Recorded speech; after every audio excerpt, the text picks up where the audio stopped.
Hello and welcome back to Not Just Buildings. Now, you might be wondering, do I have the right podcast? What on earth is Not Just Buildings?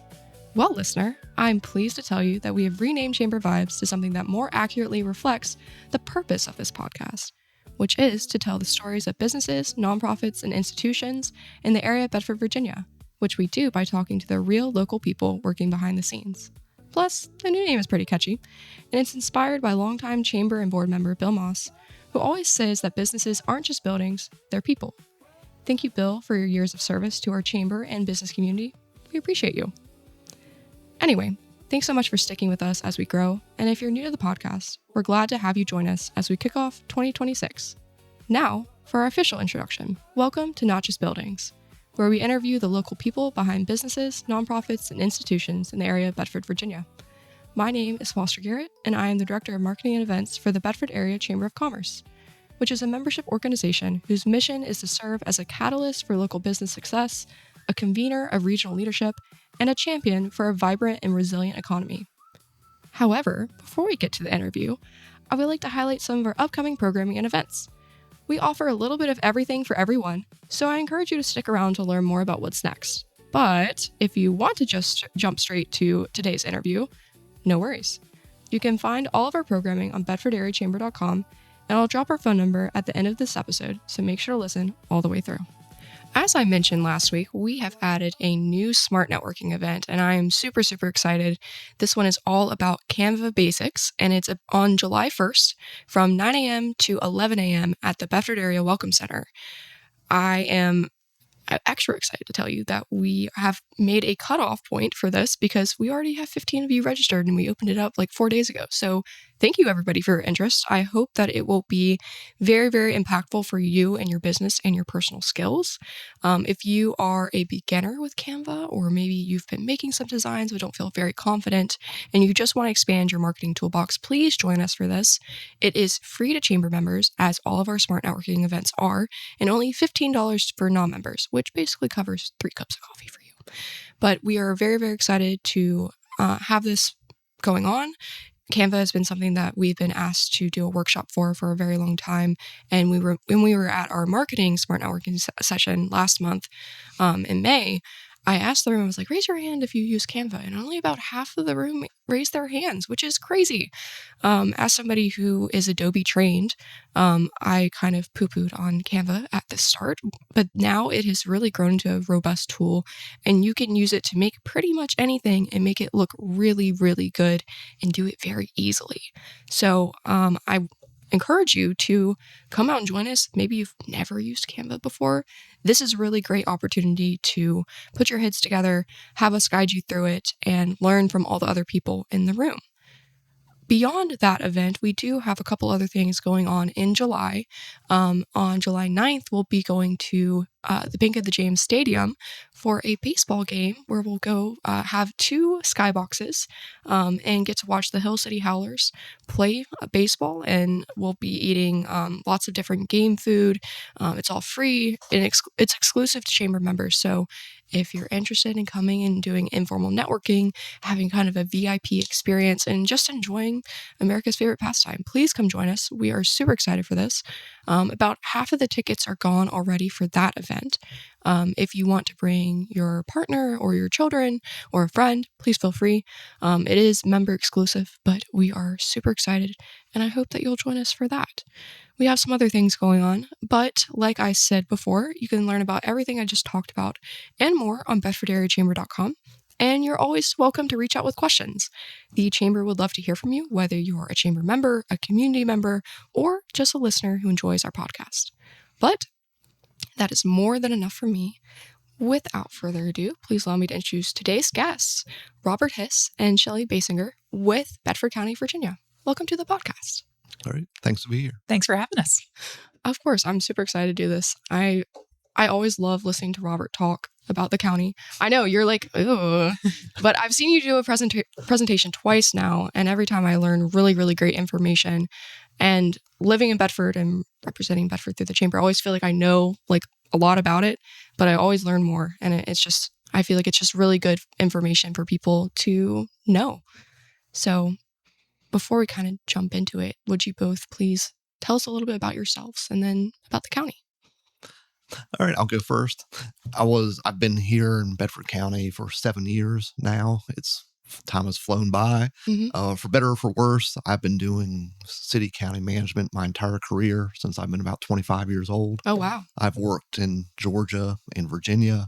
I've worked in very rural counties where the biggest industry in one county was pine trees. Oh, wow. And but I've also worked in one city, in city of Athens, Georgia, where the university is located. And I've worked in Virginia, in Pulaski County, Virginia, as an assistant county administrator. So I've been doing this my entire career and hopefully envision to continue to do that for my remaining years in this profession, which will hopefully be a little while longer.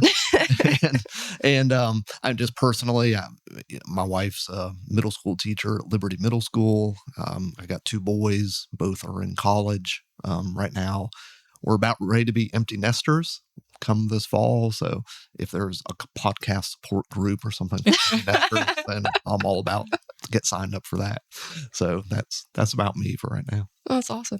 Thank you, Shelley. That's quite a transition, going from a full house to an empty house. I moved here to Virginia 20 years ago, right out of college, started a career in TV broadcasts, pursued that for over a decade before moving into becoming an editor for a local magazine publication. And I was able to work from home, started my family, and then decided when my kids were little that I wanted to kind of get back out in the professional world. And the position for the public information officer was open in Bedford County. So I applied for that and was brought into that role in March of 2022. So I've been here a little over 4 years. Wow. Yeah. So I have 4 kids collectively, 2 older stepdaughters and 2 kids in elementary school in Bedford County Public Schools. And we've in this role, really, there was about I believe a 9 or 10 year gap between myself and the previous PIO. Really? There was. Wow. So there was a PIO, and then it just wasn't filled for a variety of reasons over time. But so when I came in, essentially it was a brand new position because a lot of things had changed in communication over a decade. Yeah. Things change daily in the communication world. If you're on Meta or even Canva, you notice those tools will change. But we started some things up, and we've become more consistent with our communication with the public, and it's been a lot of fun. That's awesome. If I can interject, I think one of the Shelley might not thought it was a funny story, but I thought it was kind of funny when she was first hired. We again, new position, starting up all sorts of things, and we were going over different things we want her to work on, website, social media, starting from almost scratch and all that. And then this was a time a few years ago, the same conversation, like second day of work, we're saying, oh, and by the way, we're looking at possibly selling the nursing home. And what all that's going to look like. Yeah. And anyways, that was a fairly controversial topic in Bedford County, and went through a whole public hearing process. And inevitably, the Board of Supervisors, with public input, decided to still retain the nursing home, and that's turned out to be a good decision. Nursing home is flourishing and doing awesome. But anyways, I just thought it was always funny that I thought it was somewhat humorous, almost first day on the job, and say, well, here's where the restroom is, here's your office. Yes. And by the way, you need to be prepared to tackle this issue, right? Well, I think on that same day, that second day, the previous deputy county administrator pulled me onto a call and was like, you're going to lead the complete overhaul of our website. Great. And I was like, oh, I never said I was a website developer. I didn't know. But it was an interesting first few months. Well, you are now. I do know a lot now, for better, for worse. So that sounds right with communications. Hey, you have to be a jack of all trades. Yes. Yeah. My very first real job, I worked for my dining company at UVA, and I was doing graphic design. I was their only graphic designer that they had, and I was a student, and everybody that I was on the marketing communications team with was full-time, very experienced. But they didn't know a lot about design. And in my interview, they're like, do you know how to use the illustration app? And I was like, you mean Adobe Illustrator?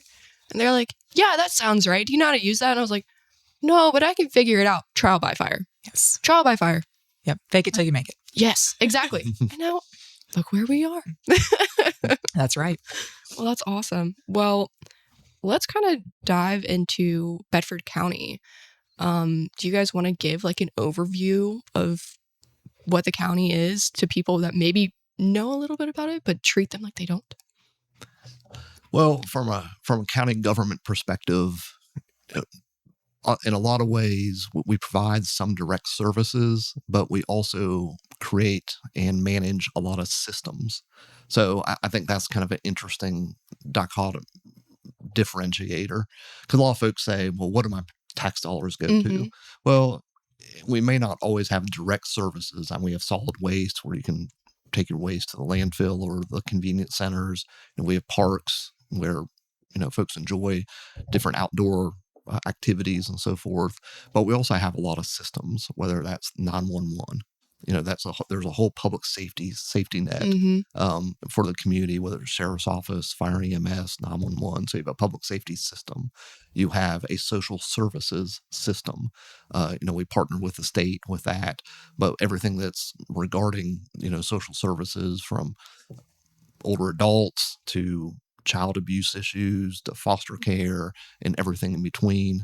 And we also work with a court system, and we house the court system. Again, maybe not every citizen interacts with the court system, but it is there, and that is part of what tax dollars go to. Anyways, and of course, we also try to, have a environment that's good for our citizens to thrive, live, have a great lifestyle, have jobs, and that type of thing. And also for businesses as well. Always want to have a good business-friendly environment for our community. So the Board of Supervisors work really hard to keep our regulations minimal, and also our taxes and fees as low as possible. And that's always been a big goal of our board. I know the train is there. Pretend it's not there.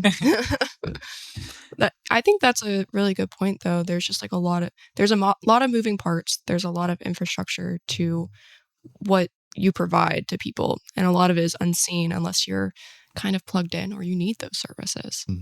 But what are some things, you mentioned the parks. I feel like there's a lot of projects to improve a lot of the things that the public are seeing, and the parks have been going really, really big and going above and beyond since I've been here.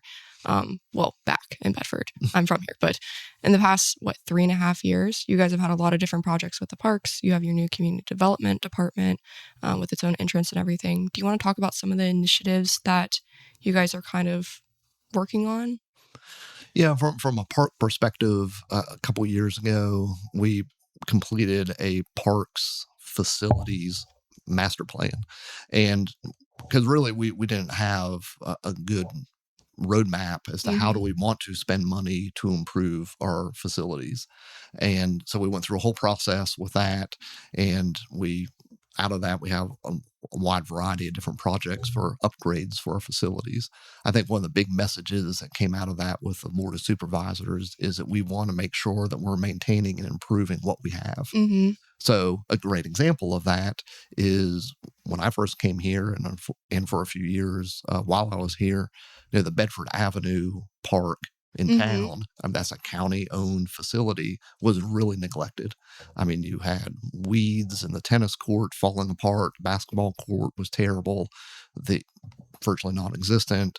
The ball fields were underutilized. It really looked neglected, and honestly, it was. So, anyways, out of that plan, we identified a wide variety of projects, and that's just one facility or one piece of property that we've identified. Invested a good bit of money with that. The fields now look like they're upgrade and look a lot better. We've implemented and built the new pickleball court facility. People have been really excited about. Yeah, which is very, very, very popular. Redid the whole basketball court. Implemented new parking there because we've kind of gotten helter-skelter about where parking is. So it really looks like an organized, well-maintained, well-thought-out park facility now. And we're trying to replicate that type of thought process in other facilities in the county. We've been making some improvements in the Forest Rec Center and Forest Park.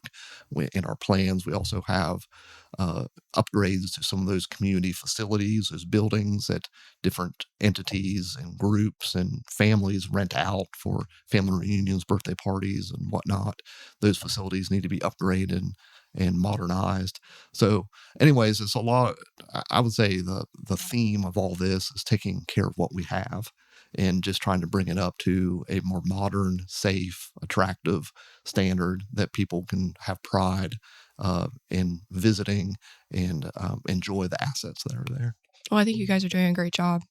And what happens when you start as the government investing money into these spaces? The community takes notice. Absolutely. So we've had multiple instances alongside these projects of the community stepping forward and saying, well, we would like to organize and provide revamp the concession stand there at the county rec or the Bedford Avenue fields. And the Booster Club for the Liberty Zone is kind of taking that over to kind of staff it and provide the refreshments there for sale.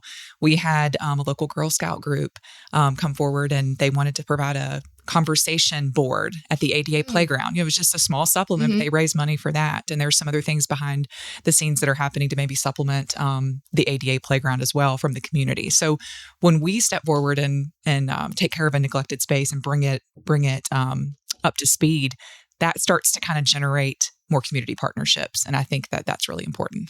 Yeah. And I think we've also re-implemented a lot of festivals and events that we had some of those in the past, but it really kind of died off. Part of it's also having great staff. I was going to say, Lee Whittakind has been going wild over there. I mean, he's a busy guy. Yes, he is. He's certainly an all-star with that. And those are those are type of employees we really want to invest in, and and they're thriving, and let them take the ball and run with it. And he certainly has. And whether it's the Bee Festival, which I know when I first heard about that, I was kind of scratching my head as county administrator. Is this something we really want to get into? But hey, you step out of the way, you let people who have passions about this get involved and take it and run with it. And it's awesome. This weekend, we have a Hometown Heroes event at Fallen Creek Park, which is really focused around public safety and some other similar entities. And, having those types of events, there's lots of those in the county with whether it's church groups or nonprofits or others. But I think one thing that the county government can do with that, and we're not trying to replace any of those, but we can convene and bring lots of those types of groups together. Absolutely. So, and again, lots of events all over the county that aren't related to the county government, but in a lot of ways they kind of operate in their own silo, which is good and fine, and they have their audience and what they're doing. But that's the one great thing about what we can accomplish is we are able to bring all those folks together and the community together in one spot. And I think that collaborative spirit goes a long way. Absolutely. I think that's so important from a chamber perspective too, is that everybody is operating for public good, and we all need to be tied together, and so that we're not duplicating efforts. We're all working together to accomplish the same goals. And there are a lot of great groups that have great events and great programming, but you might never hear about them because they have their core group or they have their location and they're good there. But I think it's been really cool to see kind of the evolution of these festivals and the different, like the Harry Rubai. Oh my God. I never say it right. I can't say it. Lee always corrects me and I can't say it. I think it's Rubai. Rubai. I think so too. Rubai. I think it's Rubai. Rubai. Okay. Yeah. Because it's Harry Rubai. Yes. But that's for Friends of Bedford County Animal Shelter. They're giving back to the animal shelter, which you guys just expanded, which is amazing. And I'll give you opportunity to talk about that as soon as I'm done with my little spiel. But I think it's cool to kind of see the reciprocal relationship of it. And it's working for tourism. It's working for making our community better, giving people ways to spend their time, spend their family's time. I think it just all kind of aligns really well. And those are like the great partnerships that really go a long way to make Bedford better. Well, it's always nice as someone who's in government and to be able to be a part of an organization that there's a lot of transactions in government that are either neutral or could be kind of negative. Unfortunately, it just, paying taxes, things like that. But when we're able to take Parks and Rec, which is a positive experience, and make it better, that's always, I think that's, Robert and I would agree, that's a nice feeling, Absolutely. To be able to improve that positive experience and make it even better for citizens. Yeah. Well, tell me a little bit about the animal shelter expansion. You guys just finished that, I think. We did. We did. Yeah, it's kind of interesting how that idea started. And I'm gonna give a lot of credit to our supervisor, Tommy Scott, for disinvesting a lot of his time and energy and passion into this. And because he really led the charge from the Board of Supervisors perspective, and he deserves a lot of credit. And Deputy County Administrator D.W. Lawhorn has also provided a lot of leadership with the animal shelter and their staff and this whole project. But really, Bedford County has grown a lot in the last 25, 35 years. I was looking up the statistics. When some of these buildings like the sheriff's office and animal shelter were built, we had like 57, 58,000 people. Oh, wow. Now we have 83,000. Yeah, I was going to say we have like 30,000 more than that. Yeah. So just do the math. If you have all those extra people, that stands to reason we have a whole lot more pets, a whole lot more animals. So we need to expand it. Kind of behind the scenes, what a lot of citizens wouldn't know is that the county was spending a good bit of tax dollars to house or keep animals in offsite facilities.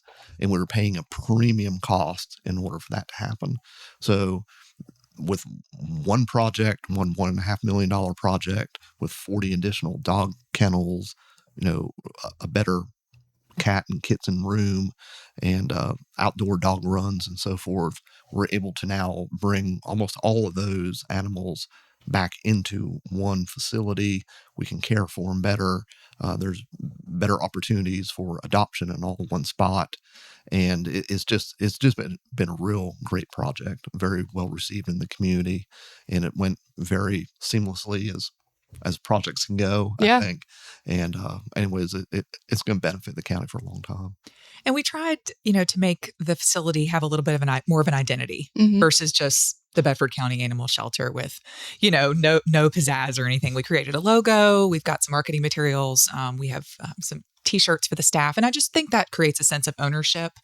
Even just as simple as one of those pull-up banners in the lobby that says, I've adopted, and it's branded with their identity. And I know that the staff over there has really appreciated that, making it feel a little bit more like a community instead of just a pound or something like that. It has it's a little, has more of a positive look to it. Yeah. And the work that they're doing is important. It's very important. It's very important. Those folks over there work very, very hard. They do. And correct me if I'm wrong, Robert, but this is another example of when, you have a project that we're, announcing we're investing money into. It's a capital improvement project. And then we start little, the outdoor runs were kind of added and were kind of supplemented. Same with, and then we hear about adding the sound panels on the inside. So this is another example of where when the community saw what we were doing, people start coming out of the woodwork to donate. And we created a donation account for all of these monetary donations. So when we start investing, the community steps up. That is so cool to add to. So it's one of the great things about living here. Yeah, that's good. And Foster, as you mentioned earlier, the Friends of the Bedford County Animal Shelter, FOBCAS, is just an awesome partner. And we cannot do what we accomplish at that shelter without their partnership. And so that's just incredible with the community volunteerism that have a dedication, passion for this. Yeah, they're awesome. They do a lot over there and have for a very long time. They're very passionate. We would encourage anyone who is listening to this to stop by and take a dog or cat home. Yes, right. Or a pig, or a chicken. We have anything is welcome there. Yes. Sometimes there's peacocks. Sometimes around Thanksgiving there'll be turkeys. We've had snakes. We've had rats. Guinea pigs. Anything. Yeah. So anything your heart's desire. Go find your new pet. Yeah. Your new pet. Or livestock. This is not to be confused with the Bedford County Zoo. I mean, no. You talked about myth busting earlier. Yeah. You're not operating a zoo. It's mostly dogs and cats, but occasionally there are some unique surrenders or strays. There's usually at least one pig. There's at least one pig. That's like a common one. Well, that's awesome. I'm so pleased that you guys were able to more than double the space. It's so amazing. Well, and from a pure taxpayer perspective, which people like to think about the business side of it, and we will eventually save money. We were, like I said, spending $75,000, $80,000, $85,000. Wow, on boarding? In boarding costs. And now all that will be brought back in. I'm not saying there'll be zero board costs because, we have animals that need to have special surgeries, may need to be watched over by professional veterinarians and so forth for a variety of reasons. So we'll always have a little bit of that, but the bulk of that expense will go away and be able to be reallocated into other services at the animal shelter or just a pure savings. That's awesome. And you have some other new buildings and new expansions over that way as well with the sheriff's office and DSS. Do you want to talk about that? Yeah, we're out for bid right now for the sheriff's office and 911 expansion. Again, going back to what I said earlier, this facility is built in 1998, and the sheriff's office, I'm not exactly sure how many staff they had at that time, but I imagine I think it was in the 50, 60 range. Well, now with SRO officers, we're pushing 115, 120 staff in the sheriff's office. So again, the facility that was built there then fit, in late 1990s, early 2000s, we've really grown. And that's not and we try to grow at the rate that the county is growing. And so anyways, they just need more space, quite frankly. And we have several 2 or 3 mobile home units that have been utilized for office space which were not in very good shape. And so anyways, bringing everything under one roof, giving our 911 center some extra space that they desperately need for some offices. I mean, their staff are sharing almost closets. Oh, wow. Our own director really doesn't even have her own office. She's having to share a desk with people. And so anyways, we just need to have space for our staff to function appropriately. So yeah, it'll be a 15,000 square foot addition. We're have about an $8 million budget allocated to that. Knock on wood, we'll see how the bids come in with this economic environment that we're in right now, but hopefully we'll have a lot of good competition, a lot of contractors interested in this. Those bids will be received this summer, and we'll be under construction later this summer and this fall. And, usually it'll be a little bit over a year for that type of work to be completed. So certainly in the second half of 2027, this project should be complete. That's awesome. That's pretty quick. Yeah. So that's that project. And the other big one we have in that direction is almost next door to the sheriff's office is we're going to be constructing a new social services building. So this will be consolidating. A lot of people don't realize that social services is technically in like 4 different buildings right now. They're in their big building downtown in Brooks Scott. They have offices in the county administration building. They're renting 2 different facilities as well. So this is to bring everybody under one roof. And like I said, it'll be about 35,000 square foot building, anticipating budget to be $18-19 million cost. So that'll also go out for bid a little bit later this summer, and it will, and it'll be under construction later this year. Also, if everything maintains on schedule, they would move in. This will be a little bit longer, bigger project, obviously, in early part of 2028. But that'll be a good change for our social services and also the citizens. Instead of having to figure out which building, which office, and where do I go for this and where do I go for that, it'll all be in one centralized place with one convenient parking lot. It'll be easy to find, easy to access. And I think it'll be beneficial not only for the employees who are literally working in closets in the Scott building, but not only for them to be able to operate in a professional environment, but I think the citizens will be able to access it too. We're also building a very large conference almost facility in that building that will be able to accommodate some of our larger departments like the sheriff's office and social services. They both have over 100 employees. Now they can have a total staff meeting in one spot. That'll be awesome. We can't do that today, really, anywhere, unless we go to a church or somewhere. So anyways, that'll be helpful. And when we can also use that for some community purposes too. Yeah. Those are some really big projects.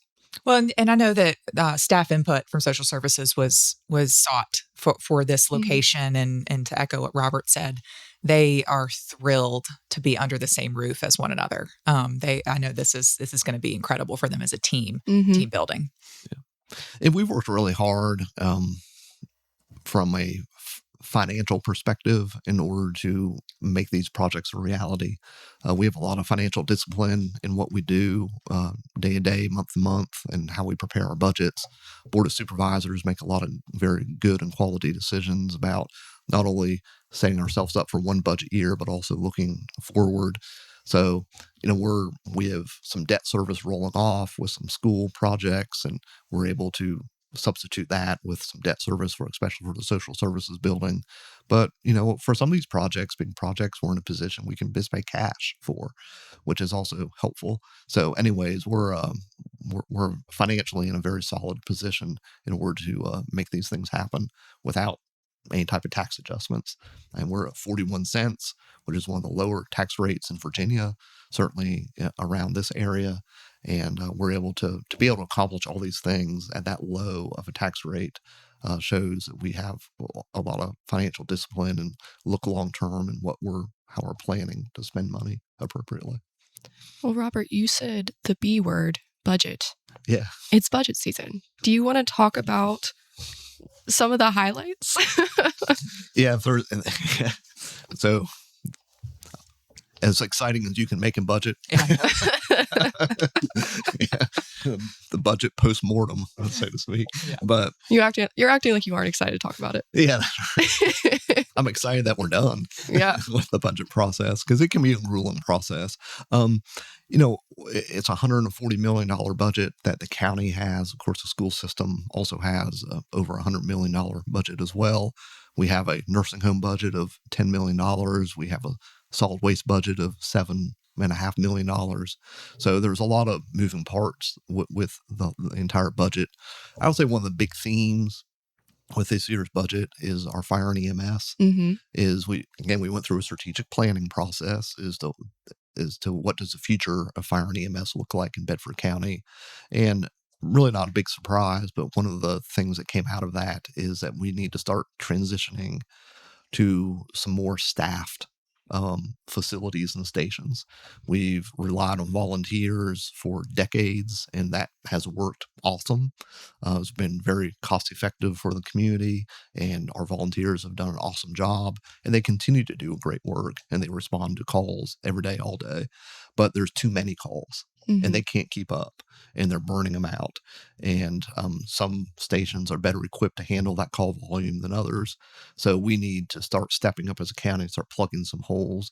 And I think for me at least, and I think for a few others, one of the big arguments about what we need to transition to is what is an appropriate response time, mm-hmm.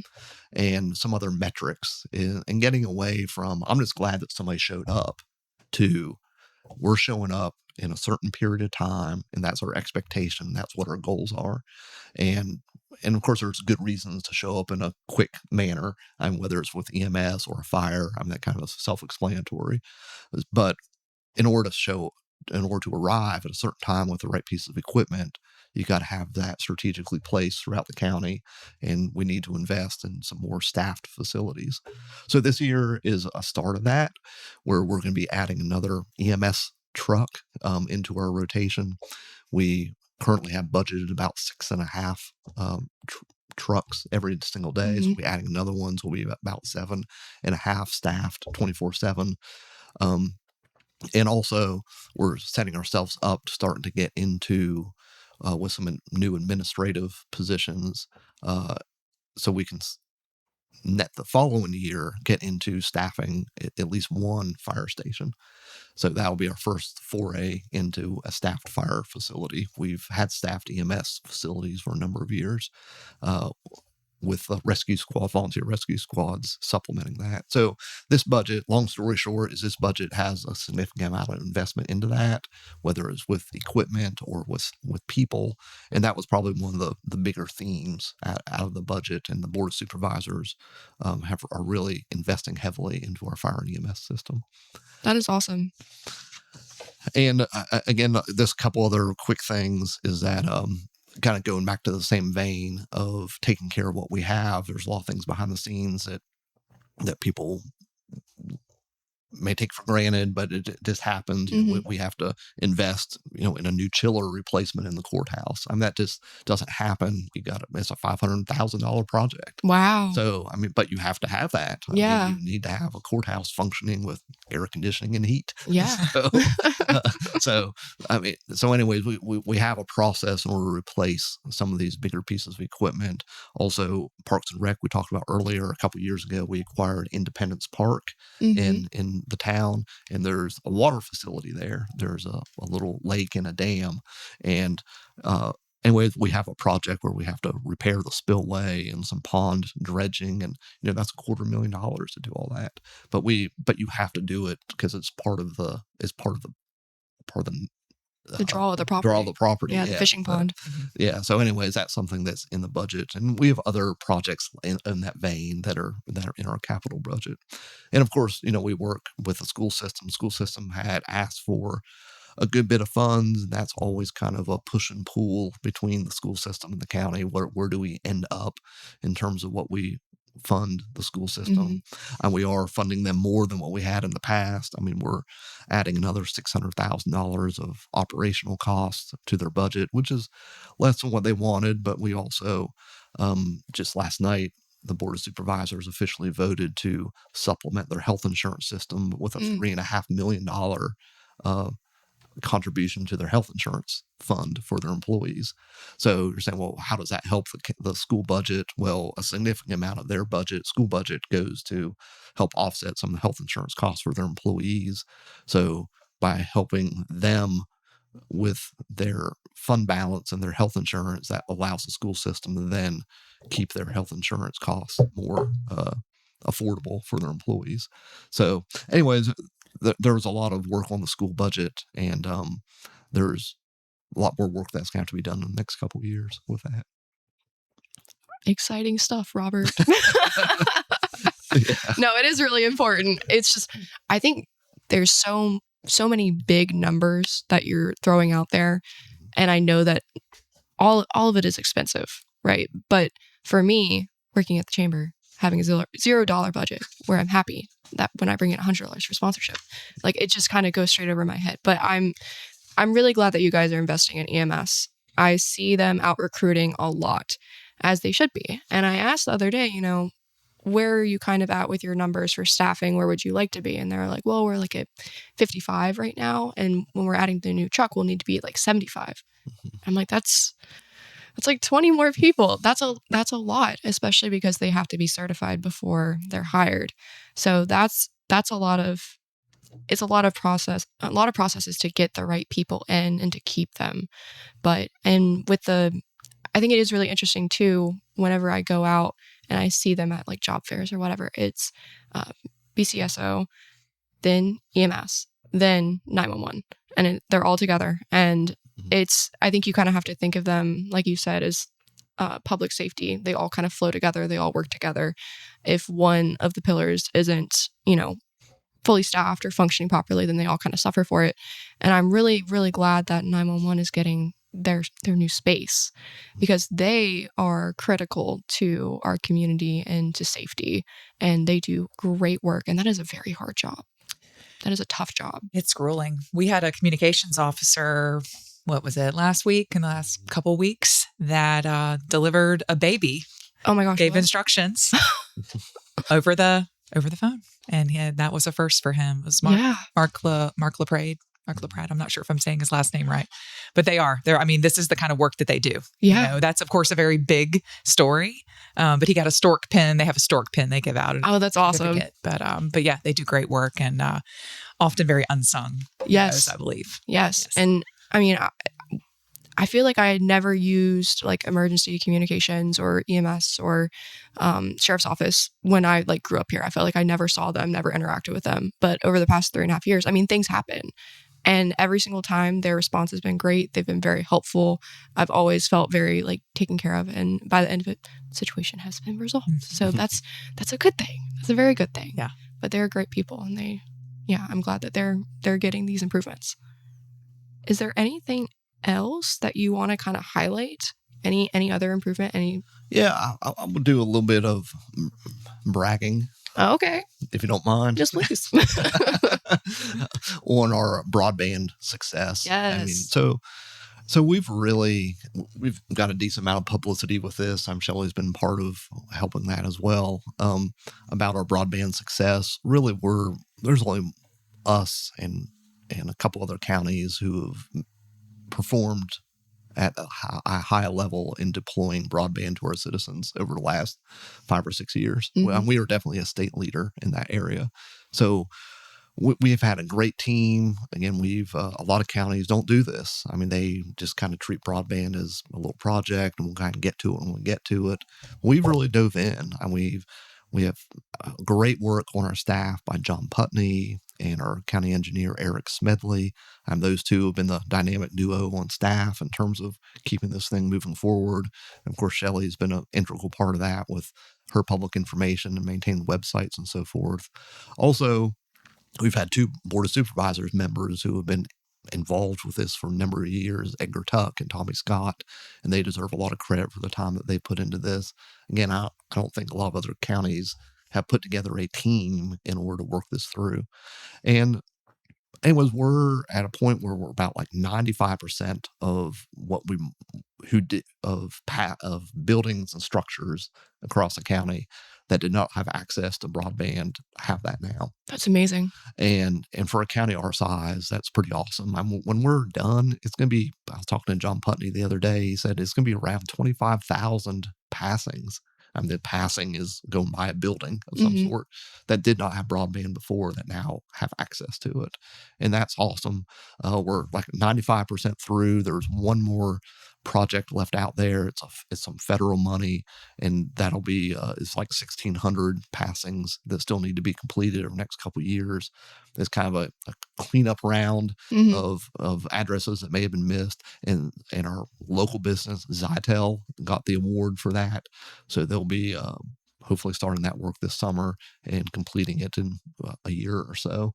So anyways, that's been just awesome work. And the other strategic decision that we made, which, some folks kind of looked at it and go, why do you do it this way? But it's really paid off dividends, is instead of putting all of our eggs in one basket, a lot of counties said, well, we're just going to contract with one internet service provider, you name it, like Comcast or whoever. We're just going to go with one, and they're going to service everybody.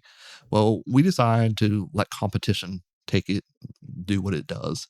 So we had a competitive process. We had different internet service providers kind of bidding against each other. And then we kind of divided the county up into different award areas. So, whether it was with Verizon, Zytel, Shentel, and Comcast, and then River Street. These are all internet service providers who have different areas of the county, and they've all been very successful. River Street probably been one exception. They're struggling, and I don't want to get into that a whole lot right now. But but all the other internet service providers have done a fantastic job and finished projects on time, and it's just been a really great story. And something that's been a passion of the Board of Supervisors ever since I arrived 7 years ago. And we are quickly coming to the end of this project. And it's a good thing for Bedford County. It's really also helped us in our growth of our county, in our businesses and homegrown businesses, education, and et cetera. And in some of these areas, depending on where an individual lives, they may go from having 0 options to potentially in the next few years, maybe a couple to choose from. And of course, that drives prices down when you have competition and versus it being a monopoly in one area. So that was another, I think, positive for working with multiple broadband companies. Yeah, I agree. I mean, Lumos is a good example of that. We didn't have a grant project with them. They weren't one of our official partners, but they invested, I think, $20 million of their own money into overbuilding different areas. But yeah, there are some areas in the county that have like 3 choices now, and that's all because of this initiative. These different internet service providers said, well, hey, I want to be in this neighborhood too. So while I'm here going down this street, I'm gonna put some resources over here to try to pick up some more customers. And I'll be in competition with somebody Maybe else. I'll lower prices just a touch. Campaign heavily, and that's a part of, that's a part of, reducing that reducing some prices Yep. along the way for our citizens. So, I mean, and the proof is in the numbers. I mean, there are some counties in Southside Virginia who did put their eggs all in one basket, and they have 10% of their project done Wow. today. And they've had these grants and they've had these funds for 2, 3, 4 years. And the opposite here, we had competition. We had obviously more than one internet service provider, and we're 95% complete in the same time period. That's amazing. So, anyways, you guys need to have a big party when it's done. Yeah, I mean, we've got a lot of, like I said, recognition. Our Senator Mark Warner has been here. He's been tracking our projects and really enjoys seeing our success. The state puts us in lots of their publications and email newsletters and whatnot, talking about Bedford County and what we've done. We've definitely earned our share of accolades statewide in terms of how we've progressed in this project. Yeah, that's awesome. And I'm sure people are so appreciative. They really are. I know that it's frustrating sometimes to see them start working and then stop working and then start working and then stop working. But in the end, everybody is going to be served. We're all going to have access. It's going to be affordable. We have great Wi-Fi on my parents' road. When I was a kid, we had dial-up. And it was like that for a very long time, where you could have maybe like one thing going on in the house. You have to turn the Wi-Fi off on your phone. You got to turn off like the laptops, power them down. And now we have full access because of broadband. So it's awesome. And I'm sure that like people that work from home, people that maybe remember what it was like to have their kids online for school during 2020 and having to drive somewhere so they could be in class, I'm sure that they are very, very appreciative. And that's awesome. And it's great that the county drove that forward for community members. So thank you guys. I know our time is kind of coming to an end, but we have more things to talk about. You guys need your own podcast, I think. I think you really do. I really appreciate your monthly updates, though, that you put online. Thank you. It is very, very helpful. And I can also tell that you have a background in broadcasting. Oh, thanks. We always have so much going on, so we just have to start figuring out ways to organize it. Yes, so. Absolutely. Well, you have some things going on this summer. You have a new early voting center? Yeah. In fact, at the Board of Supervisors meeting last night, I quickly covered that. It doesn't sound very dramatic, but we for years and years and years, we have a county storage building with different equipment and files and whatever. And that's where all of our election equipment has been. And we've outgrown that building. So we needed to move the election equipment out of there. It takes up too much room. But we're trying to solve two problems with one solution. So we're running out of room there, but also having all the early voting in the county gym with all the elections that we have are really negatively impacting community access to the gym and parks and recreation programming. And they're always having to work around the schedule of the early voting and all the elections and so forth. So we built a different building by our election office, and that is where all of our voting equipment now is going to be. So we now freed up all sorts of storage for the county for years to come. And also, at least on our smaller elections, probably not the presidential, and maybe not, we'll have to see how the governor races go in the future. But the bulk of our elections now will have early voting out of this new early voting facility. That'll be awesome. So anyways, so we're excited about that. It's again, so we're freeing up space in other facilities now for more community use and putting our early voting in this one, this other facility and it'll be open. We've moved all our equipment in there last week, and we have primaries coming up in August, and that'll be the first time that facility will be used for that vote. Exciting. August. Early voting starts on June 18th. Yeah. It's coming up next week. Very quickly. Yeah. You always forget about that. The 45-day window for each election. And that's how much time, our county gym was being taken out of programming. I didn't really think about it like that. 3 elections this year, 45 days each. Wow. And in the summer too. Yep. And our county gym is used for a lot of programming for a variety of age groups. Community groups use it as well. So Yeah. So, I mean, if you add all that together, that's a third of the year. Yes. Yeah. Or the gym is essentially unaccessible. A gymnasium that's meant for, athletics and parks and rec activities is used for. And really, if you go in, it's not a great use of space either because they don't need that much room. Yeah. But that was the only room we had. So yeah, you have like a few voting machines in this giant gymnasium. So this is definitely a much better use of space. The building next to the registrar's office, the new building. Yeah. It's Still just right the over right there. size. It's a very humble building. I mean, this was not a grandiose, build. This was just what they needed, some parking. So it functions very well. Awesome. Yeah. Well, is there anything else you guys want to highlight? And the only other thing I'll say is that I've always preached this with our new employees and with anybody I interact with, is that I think it's always important for the county government to meet citizens where they are. Mm-hmm. I always talk about how we can't be operating like it's 1996 when it's 2026. So one of those things that we've been working with our IT department is to make Bedford County more 24/7. How can our citizens and our businesses interact with the government utilizing technology tools in order to conduct their business? So with a lot of our online payment systems that we've implemented, our community development office with our suite of opportunities for producing input and building permits and zoning plans and applications, to our new little chat bot on our website that we've unrolled. Also, we're piloting a project using AI technology for some answering services that can provide good quality information all day, every day, in terms of how to access, different forms and licenses and whatnot that you may need to get. So anyways, we're really trying to leverage and use some of the technology that's available for us to expand our services without expanding people, expanding services to 24/7 as much as we can. And I think that's a good pivot. And honestly, I think our citizens expect that. I mean, if you think about what you do on a day-to-day basis, with paying bills, whether it's shopping or other types of things, research. I mean, you can do that all day, every day from your recliner. Well, we need to be able to offer citizen services while you're also sitting in your recliner. That's awesome. That's a lot of initiatives. That's a lot of very interesting information for people to now take home and do what they will with it. If people want to stay connected with you guys, what's the best way for them to stay up to date with what you guys are doing at the county?